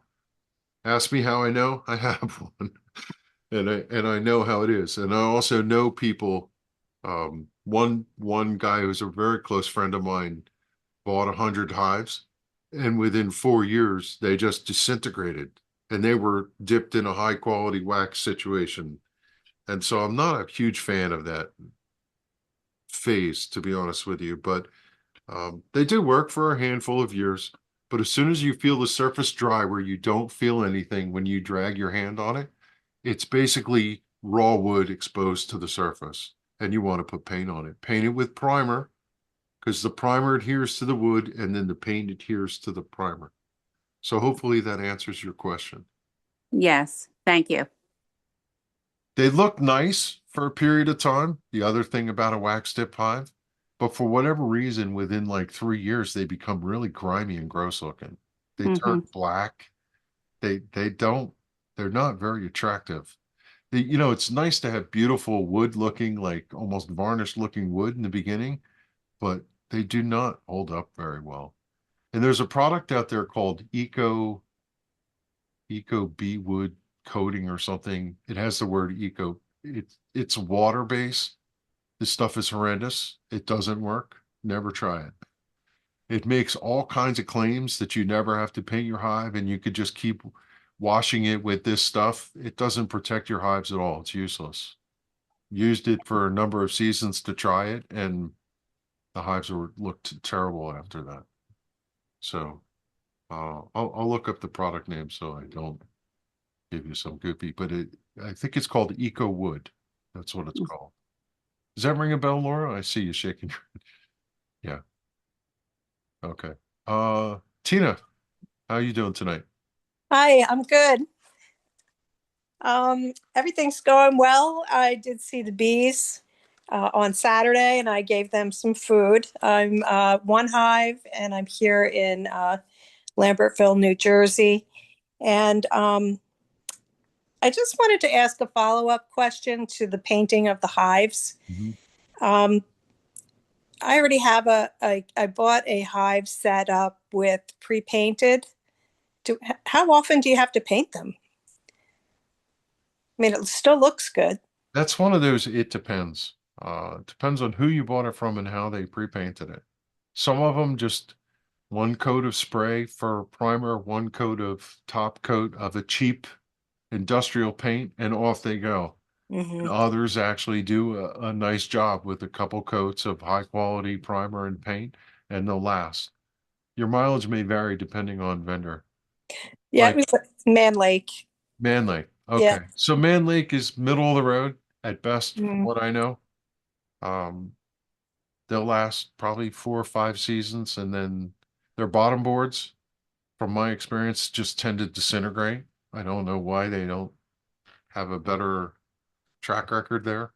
We've had to replace them pretty quickly when we bought them. Their boxes are pretty good quality if you buy decent ones. So nice frames, nice whatever, nice, reasonable setup. They're not made for a reason. I am happy with it. I do have some questions, but I know we're getting close to the end and they might be better suited for a future meeting. Yeah. I'm thinking ahead to how to prevent swarms, and also I'd like to make a split, and I only have the one hive, so I want to make sure I do it well. I had actually thought about talking about swarms, as you saw in the piece, but I think I'm going to save it for next meeting. I have the presentation actually ready to go tonight, but I decided not to do it because I think we want to get a little closer to swarm season so that you can retain it.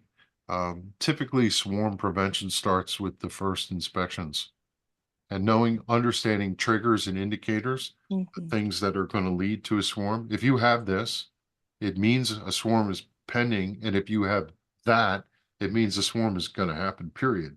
And we'll talk about those probably next session, better suited. I'm looking through the Thank you. list, and as people come and go, everybody changes. I don't want to leave anybody behind, but I know 9 o'clock is usually where we try to cut it off. Is there anybody I missed that wants to ask a question? Hey, I think we Kevin. got Oh, everybody. Yeah, go ahead. this is Jessica. So I was wondering, do you think that it is too early for newbies to emerge yet? The reason why I ask is because, well, I've had, my hives insulated over the winter, and, so far it's 2 and 2 still alive. And then the other day, one particular hive seemed to have a extreme boost of new bees. And so I'm just wondering, are those just ones reorienting? I mean, but they had just taken cleansing flights like 2 days before. And then, so I'm just trying to figure out maybe that there's like a little brood that might be emerging. I don't know. Is it too soon for that in New Jersey? I don't think it's too soon. No, I Okay. think this is what we saw. Bob Kloss, who is a great friend of mine, and I've talked to about him here. For some of you who don't know, he's another master beekeeper that comes in and helps us. He and I had this fascination, like, when does brood start? Mhm. And we found that in some of the bigger colonies, especially in the insulated stuff, they could start as early as January. So it's not a surprise to me in an insulated hive with a decent sized cluster, if Mhm. they have the right food, that they could be making bees right now. Not a surprise to me at all. And the way you would know that is, to your point, when they get a flying day, they go out and they fly and come back and fly and come back. But when you see them doing circles, that's Mhm. usually the newer bees coming out and getting oriented to the outside and working on becoming foragers. So Okay. yeah, I would think that is a decent sign. Yeah. Okay. Yeah, it was like 50 of them on Tuesday. And they had done the massive flights on Saturday with all of the cleansing and, because it was like 50 degrees. But yeah, Tuesday it would just seem like weird because here were these, it looked like orientation flights, and here we're only in like middle of February still. I'm looking at I have brood minders in some of my hives, and I was hoping I'd find one where it was going like this and then up and pinned. Mm-hmm. But I still see them going up and down. Like this one I'm looking at today, it was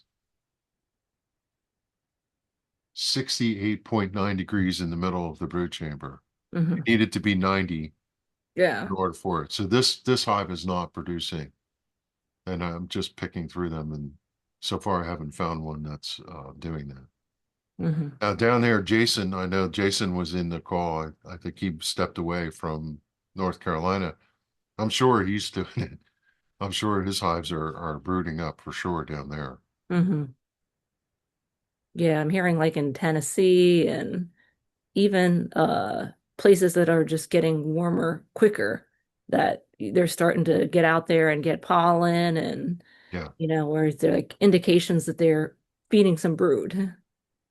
Yeah, that was something that we studied for a couple of years, and I actually have a presentation that shows everything going up and down, and then it goes straight, and that happened in January timeframe. So it might be in that colony of summer thing that I talked about earlier. So last call, I think I went through everybody who's still here. If I haven't, please feel free to say something. I see. Oh, Paul, did I call on you? Usually we try to wrap up by 9:30 and get you. I know a lot of you got to go to work tomorrow. I do Called too. on me. Yeah, Paul's open now. You called me. Oh, I did. Okay. Okay. I just want to make sure I don't miss anybody. So any open questions? Was this useful? Was there anything you wanted to hear that didn't get covered? Or should we plug into next? We're certainly going to cover swarming and so on next session.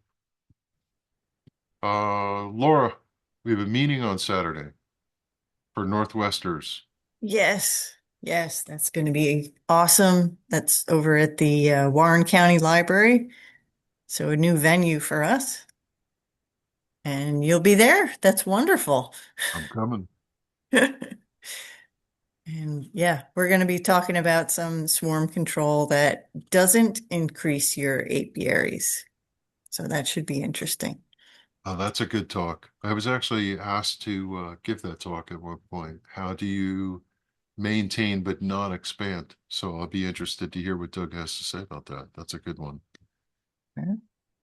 All right. Well, everybody, thank you for coming in. Thanks for the great questions. Everybody learns when everybody asks. I learn too. And I want to say thank you to Laura to come and support us. And, you know, the other beekeepers in the background who help out with the program. Spring is right around the corner. You should be thinking about what equipment do you need? What's your treatment plan going to be for the year? What do you need to do to stay ahead of the bees?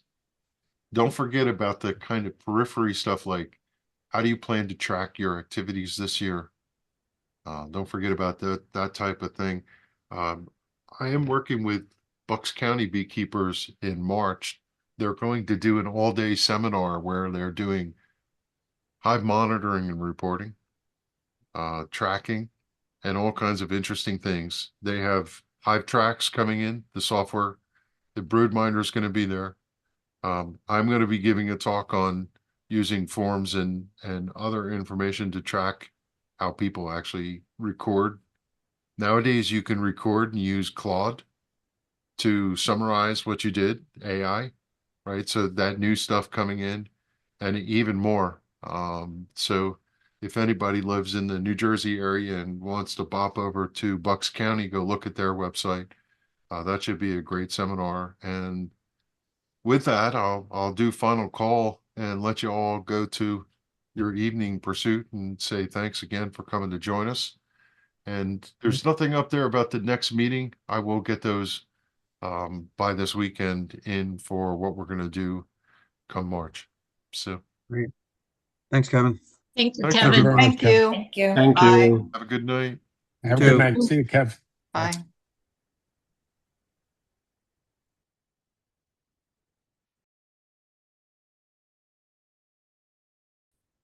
Stop the recording.